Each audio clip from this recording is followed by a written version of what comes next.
الله دیو کی چې زما د خپل پیغام امارت اسلامی عالی رهبری شورا ته ورسیږي او ما په یو خاصه شورا د داعش په خلاف چې د جهاد فتوا ما په غږی کې دا خبرې د اشارات کړې دي چې یو بام دوه هوا دې ورساتلی شي چې خضر ته پته ولګېده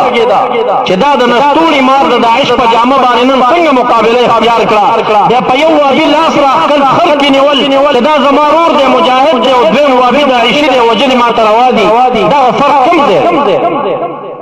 خو بنیادي د عقیدت په بنیاد مقابله وکړي او فتور کول پکار دي چې دا خوارج دي هم بغات د امارت اسلامي دي مسلم شریف حدیث دی مبارک فرمایي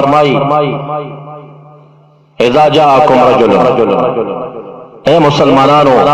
بالخصوص د امارت اسلامی مجاهدین چې تاسو یو امارت کې دنه تاسو راغونی تاسو ته یو سړی راشي د بارنا وامركم جميع على رجل تاسو خبر راغونډه شوی په امارت د یو شخص باندې وي ټول په شریک هغه امیر المؤمنین ویلې وي تاسو اطاعت کړئ یرید ان یشق عصاکم د دې یو سړي مقصد بل سنوي مگر دا وي تاسو طاقت ټوټه کوي او يفرق جماعتكم بل مقصد بل استاسو دا جماواری دا ټوټه کول غواړي فقتلوه مبارک مرکی ملک دا او دا بشارت هم د امارت مجاهدینو ته ورکوم چې د عیسوي په خلاف جهاد د امریکایي په خلاف جهاد د مشرک په خلاف جهاد او یو ځوان راپاڅېږي د خوارجو په خلاف جهاد کوي نن زمانه د داعشي په خلاف جهاد کوي حضرت کعب رضی الله عنه فرمایي د مجمع الزوائد حدیث دی چې ان لقتیل الخوارج فضل 8 انواع على قتیل المشرکین چې څوک د مشرک مقابل جهاد کې شهید شه بل د خارجي مقابل جهاد کې شهید دغه د خارجي په مقابل کې شهید شوی دی دغه الله تعالی د مشرک مقابله کې شهید باندې اته چند نور او رڼا او زیات مقام ورکړي نو پدې کې څوک شک نه کوي چې ګینه هغه جهاد د امریکایانو په خلاف او دا برماته څنګه یو دا برماته څنګه دا خوارج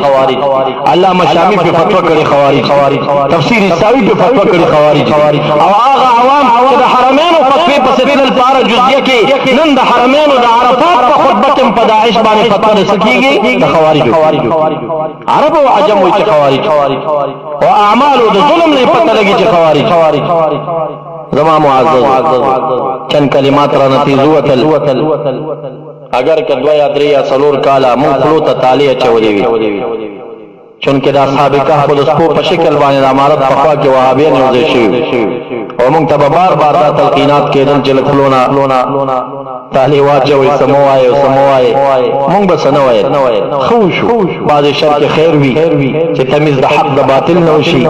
صف د اهل حقو بیل شي چې دغه فرق راغی او خلکو ته پته ولګېده چې اهل حدیث که دغې جماعت کې د نشیو امارت کې هم د یو غلط مفاد او غلطو مقاصدو دپاره او دا صف د الله تعالی پاک دی الله دې نورم پاک کی وما علی الا البلاغ